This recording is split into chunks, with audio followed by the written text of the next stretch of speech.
sagaalkii bishan Disembar Maraykanku waxay duqeyn ka geysteen meel u dhow magaalada Saako ee gobolka Jubbada Dhexe waxaana dawladda Maraykanku ay sheegtay in duqeyntaasi uu ku dhintay xubin sare oo ka tirsan ururka Al-Shabaab inkastoo aysan shaacinin magaca qofka la beegsaday galka baarista oo la xiriiray ila ka tirsan sirdoonka Soomaaliya iyo saraakiil kale oo dhinaca amniga waxa uu ogaaday in duqeyntaasi lagu dilay sargaal xilal kala duwan ka soo qabtay ururka Al-Shabaab kana mid ahaa saraakiisha soo kacaysa ila wareedyo kala duwan waxay galka baarista u sheegeen in ninkaasi lagu magacaabi jiray Maxamed Cabdinuur oo ku magac dheeraa Marwazi kana soo jeeday gobolada Koonfur Galbeed sargaalkan ayaa ka soo shaqeeyay maktabka dacwada inkastoo xilal kala duwan oo horena uu soo qabtay mid ka mid ah laamaha sirdoonka ayaa ii sheegay in maktabka dacwadu ay dad badan u tashkiiliyeen ururka Al-Shabaab taasina ay keentay in la bartilmaameedsado hase yeeshee xubin kale oo ka mid ah sirdoonka Soomaaliya waxa uu isna ii sheegay in Maxamed Cabdinuur Marwazi uu hadda ka hor wada shaqayn la lahaa xubnaha xafiiska xiriirka arrimaha dibadda u qaabilsan ururka Al-Shabaab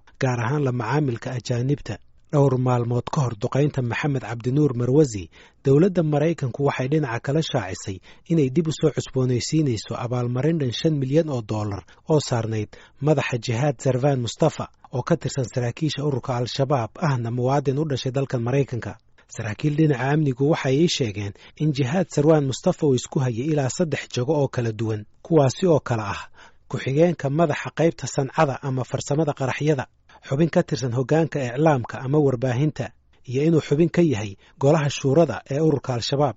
Saciid Cabdullaahi Dilib oo ku magac dheer Sergio waxa uu horey uga soo tirsanaa ururka Al-Shabaab aqoonna waxa uu leeyahay Jihaad Zarwan Mustafa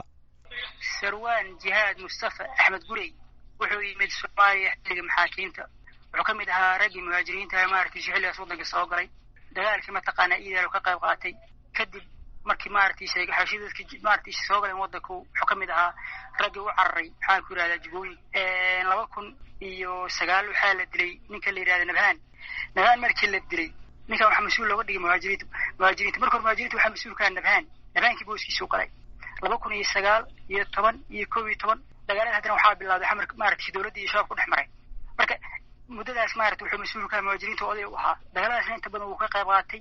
xilkiisa hadda muxuu yahay shabaab hadda wuxuu mas'uul ka yahay maaragtay wixii tasniic ama sinaaca farsamada tasniic waa qayb ka mid ah maaragtay sheeg qolyahan maaragtay waa meesha ugu sareysa warshada ugu weyn oo maxaan ku yiraahdaa minooyinka kaydintooda farsameynta marka wax ku qaxsan waa TNT-dana waa qaaliyo waxa maaragtay mar walba lama helo markii la keeno xilliga go'da waxay sameeyaan marka baashi way beeqaamiyaan waxay sameeyaan maaragtay way barxaan waxay ku barxaan maaragtay maxaan ku yiraahdaa muwaad kale sida aluminium ay ku barxaan waxyaabo noocaas oo kale way qabataa waxay sameeyaan weelasha mataqaanaa minada lagu way sameeyaan oo kale maxaan ku yiraahdaa baabuurta maaragtay isqarxiyo biraha ima taqaan wax lagu dhijiyay ayaga sameeyo marka maxaan ku dhahay qaybtaas muxuu ka yahay marka waa ku-xigeen laakiin hawshiisa kala wada waa isaga kala wada ururka Al-Shabaab waxay guud ahaan ka taxadaraan inay si weyn u soo dhex galaan dadka ka yimaada dibadda caadiyana dadka ay ugu yeeraan muhaajiriinta ee ka yimaada wadamada dibadda ah badankoodu kama hayaan xilal sare waxaana taas beddelkeeda loo diraa furimaha dagaalka ama waxay ku eg yihiin xarumaha tababarka sidoo kale waxay u diraan inay ka dagaalamaan gudaha Kenya si looga fogeeyo hoggaanka sare ee xarakada qaar ka mid ah hogaamiyaasha ajaanibta oo ka mid ahaa Umar Xamaami waxa ay ku dhinteen gacanta ururka Al-Shabaab kadib markii ay iskhilaafeen madaxda ururka haddaba maxaa u suurtageliyay Jihaad Zarwan Mustafa inuu xiriir fiican la yeesho hoggaanka ururka Al-Shabaab iyadoo dhinaca kalena dadka ajaanibta ah aysan xiriir fiican la lahayn hoggaanka xarakada isla su'aashaas waxaa ka jawaabaya Saciid Cabdullaahi Dilib godana hal marna kala hor imaan uu ku qanacsan way isku fiicnaayeen haddana kan joogo isku fiican yihiin uu ku qanacsan waxaa jirtay xilli ajaanibta la joogta ururka Al-Shabaab lagu qiyaasiyay tiradooda ilaa 1,000 qof kuwaasi oo u badnaa dadka ka yimid bariga Afrika hase yeeshee saraakiisha amnigu waxay xilligan aaminsan yihiin in tirada ajaanibta la joogta ururka Al-Shabaab ay si weyn isku dhimeen marka laga reebo kuwa ka yimid bariga Afrika qaar badan oo ka mid ah waxaa la sheegay inay isaga carareen Soomaaliya ayna tageen dalka Yemen halka qaar kale ay ku biireen ururka Daacish kuwa kalena waxay ku jiraan xabsiyada ururka Al-Shabaab iyaga oo looga shakiyay inay doonayeen inay ku biiraan ururka Daacish hase yeeshee inta badan ajaanibta Al-Shabaab ee ka soo jeeda bariga Afrika waxay ku jiraan ciidanka lagu magacaabo Jaysh Ayman ee ka dagaalama gudaha Kenya ilaa xuduudda u dhaxaysa labada waddan gaar ahaan gobolka jubbada hoose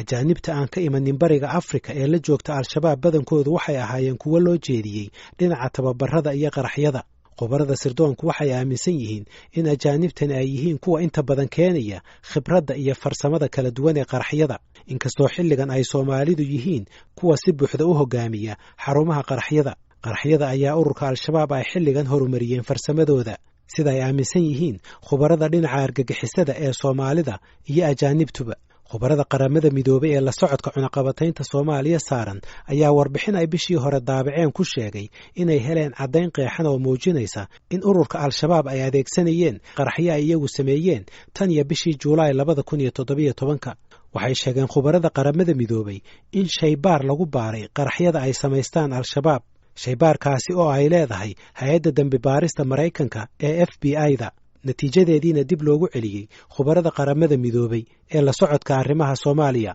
laakiin Siciid Cabdulla Delib oo aqoon durugsan u leh farsamada qaraxyada ee al-shabaab iyo sida ay ku helaan waxa uu galka baarista u sheegay inuusan badnayn hubkii dawladdii hore ee xilligan ay al-shabaab u adeegsadaan qaraxyada Siciid Cabdulla Delib waxa uu wareysigan galka baarista siiyey 26 bishii Sebteembar ee sanadkan waa bil iyo badh ka hor inta aan la daabicin warbixinta qaramada midoobay adeegsanaysay maba yaalama dalka horta waxa laga yaabaa inay ka harsan yihiin qadaa'ifkan taali waxa soo kala waarsan laakiin muwaada hadda dadkii ku laayaan waa wax khaarijka laga keenay inta badan laba inuu u qaybsamaano maartay gawaarida iyo xisbiyadu waxay geliyaan maartay sheegeen xisaam ama tardiyo waxay laabto soo geliyaan oo kala britri ay geliyaan gawaarida weynka waxay saaran inta badan TNT waa maado loo yaqaan TNT maartay shay muddo wax burburiso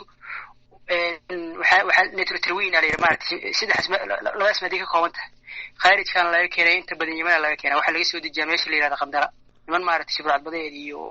cirtoogta meesha ka soo dejiyo waxa Soomaaliya dhulkaas la soo mariyaa xareera loogu keenay inta badan ama badda loo soo mariyaa ama maartay bariga soo mariyaan oo ilaa Puntland markii wuxuu ahaa soo bixista ma adko baartaankooda ma adko ilaa loo baaraga gawaarida dadka laakiin qof markuu soo baxay maartay baartaankooda iska caamal hadeer la laamigiisu hadeeran xeeb meesha raanay mariyaan laakiin masterka kaliya loo keeno waa meeshaas waxaad wax yar iigu noqotaa Yemen halkee baa laga keenaa miyaa la soo iibiyaa miyaa loogu deeqaa iyo sida ogtahay horta cirtoogta caalamiga jira dunyada maartay shaqookan mamnuuca adduunyada meel walba laga gataa Yemen hadda maadaama sidoo kale wadanku iska bursay wala soo gariyo hubka suuq ahaan ma taqaan way ka soo gataan dad ku shaqeysto waxaas minka hadda xataa Puntland ay ka soo gataa barcbayad ma aha niman ay ku fikiraan ma aha way soo gadaa lacag kala baxaan laakiinadii markii ugu yartaa 200 iyo 100 u dhaxaysa ayaga keenay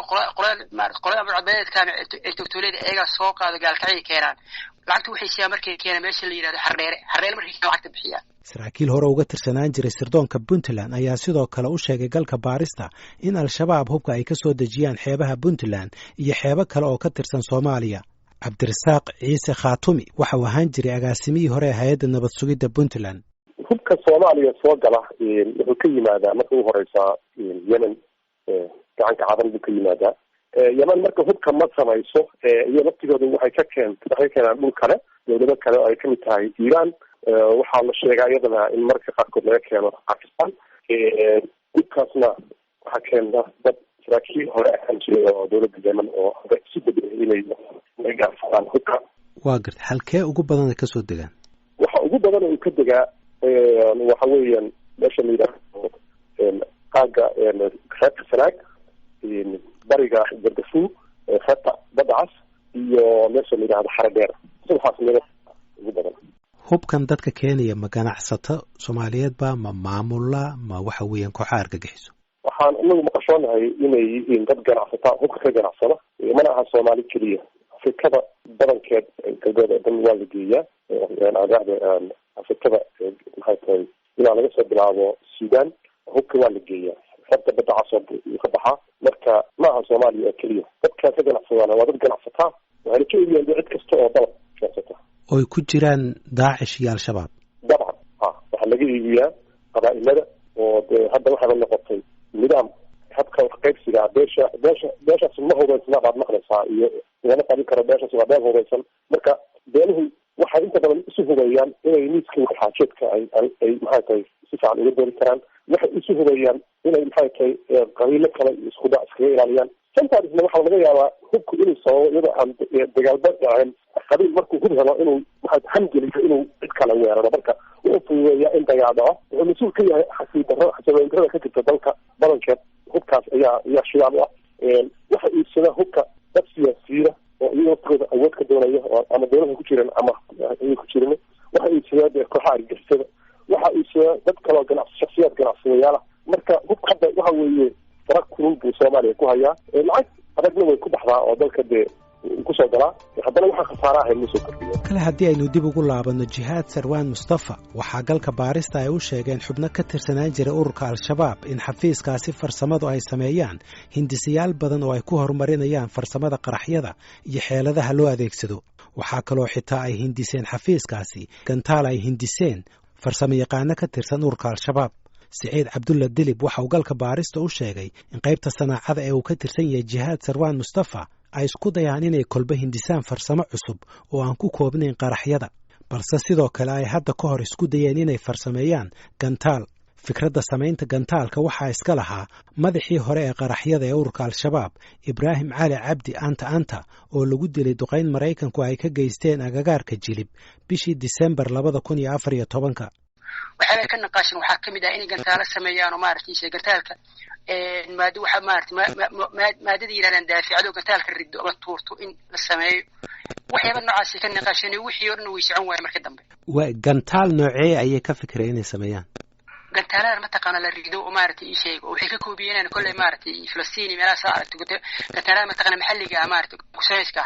waa la sameeyay way tijaabeen daaficadi way sameeyeen xataa maaragtay sheegeen laakiin wixii maaragtay sheeg way control waayeen way iska daayeen. maxaad ka wadaa way control waayeen? anaba waa la riday balka waa la sameeyay. haye waxay ku tijaabeen inuu meel xeer cadda meel yiraahdo meesha banaankeeda xamar banaankeeda maaragtay dhinaca bari meel ku dhacay aqoon way maxaa controlki balka maaragtay la xadido. waxay kaliya ku guuleysteen inay sameeyaan daaficadi gantaalka ka warqabtid waxaa tuuro daafici yiraahdaan.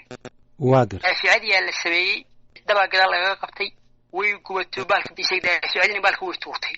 waa gartay xoog le maaragtay si u riday xagga badda u rideen waxaa soo hartay xagga badda meesha cidnima jooga meesha lehe. waa gartay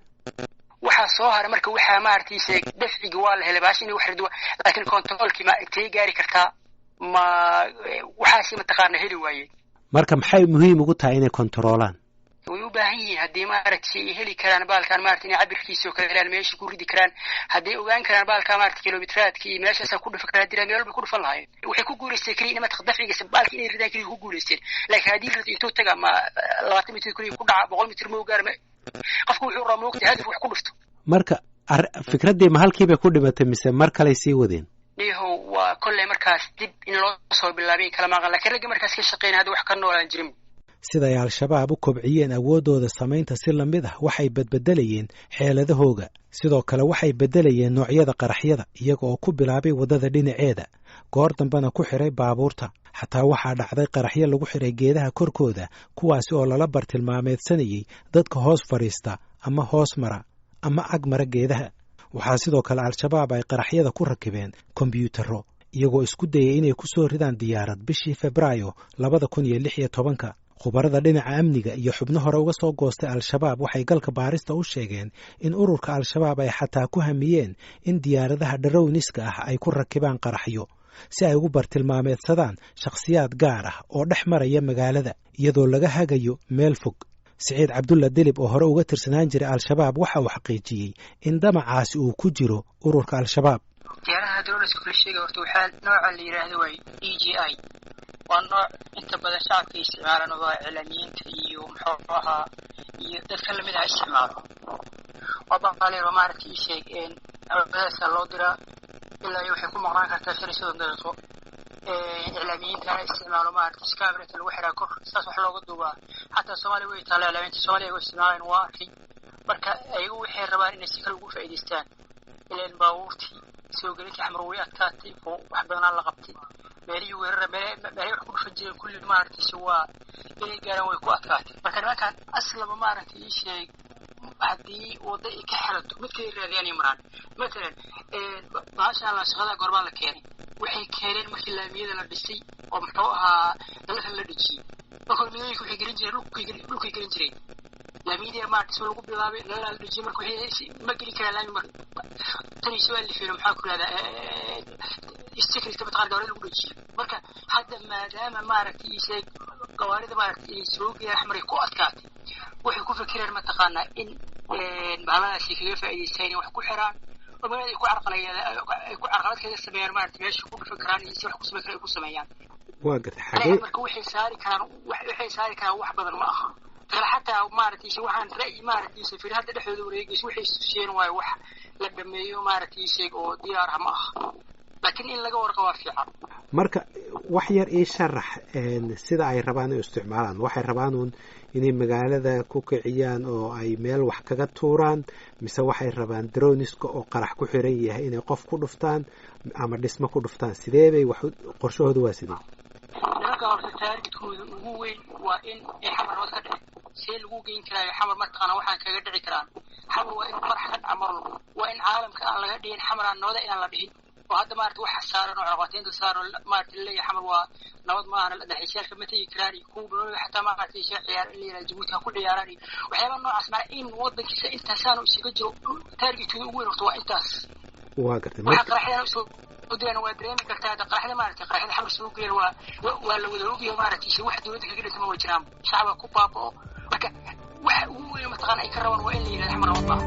baaristu waxa uu la xiriiray wasaaradda amniga ee dowladda Soomaaliya si uu wax uga weydiiyo halista ururka al-shabaab xeeladahooga iyo qaraxyada ay adeegsadaan hase yeeshee ilaa haatan nooma aysan suurtagelin inaan ku qancino waraysi inay bixiyaan hase yeeshee galka baarista waxa uu suurta gashay inuu waraysto taliyii hore ee ciidanka danab ee ay tababareen ciidamada Mareykanku gaashaanle dhexe Cabdiraxmaan Cumar Warsame Jeeni Qaar oo dhawaan xilkaasi wareejiyay xilliga uu galka baaristu wareystay taliya Jeeni Qaar waxa uu weli hayay xilkiisii taliyanimo ee danab inta iyaga ay danaynayaan inay waxyeelo sameeyaan annagana waxaan raadinaa xog ah ku saabsan noloshooda iyo xaadirada ay yihiin iyo waxa ay ku dagaalamayaan iyo qalabka ay haystaan iyo intay jira leeyihiin intaba waanu raadinaa marka dadka way kaa wareeriyaan laakiin awood sax ah oo ay leeyihiin maanta ma jirto sida runta ah waa gartay laakiin dabcan taliyaasha dee ciidamadaad ka mid tahay deegaanadana waad ka dagaalantaa aqoon baad u leedahay hubkan la sheegayo milaanka iyo Sam 7 iyo waa hub Soomaaliya hore u yaalay dad badanna oo khubaro military ay sheegaan inuu gacantooda ku jiro marka wax walaac idinkuma haya miya horta hubkii hore oo Soomaaliya yaalay horta wada hadeer xaalad sax ku shaqayn kara ama 40 sano ilaa 50 sano wax hubo oo intaas yaalay sidii loogu talagalay shaqayn karaa ma jiro haddii ay leeyihiin Sam iyo maxaan tiraahdaa qoryo kale oo wanaagsan waa laga yaabaa inay qoryada teelisada iyo siiyo iyo inay haystaan waa wax dhici kara laakiin aysan isticmaali karin laakiin kuwaan gacanta laga rido wax awooda oo ay usoo kordhinayso hadday haystaanba ma jirto muhiimadda waxa weeyaan qofka ciidan ma haystaan nimankani ciidan awoodla ma haystaan waxay wax ku weeraraan wax ururis ah maalin markay meel weerarayaan waxay ururiyaan dadkaas 3 bilood ilaa 4 bilood inay meel ku weeraraan oo weliba ay qof walba keenaan meeshaas qorigii usoo aasaan kabacdigeed ay sida ay isugu xiran yihiin iyo inay unug noqdaan iyo inay koox noqdaan ay ku qaadato waqti dheer waayo waxay baqayaan inta ay rabaan inay dhibaateeyaan waxay ogyihiin in ka badan in la rabo inay dhibaateeyo iyada marka kalsooni ay wax ku arursadaan ama wax ku diyaarsadaan ma haystaan mana qabaan waxa aan wax ka weydiiyey taliya Jeeni Qaar xeeladaha iyo farsamada al-shabaab ee isbedbedelaysa waxa la sheegayaa inay drone-iska keensadeen oo doonayaan inay qaraxyo ku xidhaan oo ama ciidan ay ku weeraraan ama saldhig ay ku weeraraan jawaabtaada drone-iska horta waa ganacsi wax maxaan tiraahdaa ciidankana waa isticmaalaa media waa isticmaalaan waxaan tiraahdaa bulshada inteeda kalena way isticmaashaa marka waa wax bareefad oo si bareefada loo gadan karo laakiin waa inaad isweydiisid kiilo intee la qaadi kartaa marka ugu horeysa waa laga yaabaa inay isticmaalaan wayna isticmaalaan oo hadda ka hor way dhacday inay isticmaalayeen sawirro ku isticmaalayeen iyo wax kale uma isticmaalin laakiin haddii laga guulaysan waxay ku talagalay inay sawirro isgeyso haddii ay guulaystaanna inay sawirro ay baraha bulshada ku faafiyaan inay ka sameeyaan taas waa wax aan lamid ah weeye oo bulshada rayidka ah ona isticmaasho ciidamadan isticmaalaan laakiin daroonis wax u qaadi kardho oo maxaan ku idhahdaa wax garaaci karta, wax samayn karta oo qaraxyo kiilo qaraxya qaadi karta ma haystaan, mana la imaan karaan. laakiin haddayba ku fikirayaan sidaas ka waran, halis intee leeg bay ayaa ka iman karta? waxaa halis badan oo sii weyn kama imaan karto, waayo annaga ciidankeena wuxuu u diyaarsan yahay in uu la dagaalamo argagixisada. argagixisadana waxay isticmaali kartaa weji kasta oo qalabsan bay la imaan kartaa. haddana annagana waxaa nala kaga baahan yahay inaan dulqaad u samayno, markaasna looga hortago kaarto iyo balayn iyo qorshe. marka annagana qorshayaasheeda waa noo dhisan yahay. hadday la yimaadaan ma aaminsan inay wax bedel oo culays weyn ku samayn karayso ama ay gaarsiin karaan ciidankeena. kasokow kabaca farsamada qaraxyada ee ururka al-shabaab waxaa dad badan ay isweydiinayaan sida lagu wiiqi karo awoodda ururka ama looga adkaan karo. Siciid Cabdulla Dilib waxa uu leeyahay ma cusla in laga adkaado ururka al-shabaab. ariga kaliya looga hortagi karo waa in maaragtay mar lagu wada dhaqaaqo, maaragtay lagu sameeyo waxa la yiraahdo khaltul awraaq. marka waxa looga qaaday maalin bay magaalo looga saaro, wax looga qaaday ma jiraan. magaalooyinka oo dhan intay banneeyaan marka magaalo agtooda waxba kama ah. waxa ahamiyadu waa haykalkaas mataqaana iyo nidaamkoodaas inuu dhisnaado. nidaamkana waxaa lagu burburin karaa dagaal mataqaana dhinac walba hal mar ciidanka military inay meel walba ka dhaqaaqaan, Jubbooyin, Baybakool, Puntland, Hiiraan, meel walbo in maaragtay maca duurka maca jabhada hal mar la galo ay iswaayaan. waxaa ka dhalan doonta inay iswaayaan oo mid kale la xiriir la waayo, kuwa badan oo ay kamid ah la qabto, kuwa badan oo ay kamid ah dalka ka baxaan. markaas xiriirkoodii iyo mataqaana iska warqabkoodii wuxuu aad ugu dhaca. laakiin hadda markii la yiraahdo magaalaha laga saaro, magaalada ka baxaan xiriirkoodii way xigtaan, hal mar oo ku filantaas. barnaamijkii galka baaristuna waa naga intaas. fikradihiina noogu soo dira hmaruuf@voanews.com.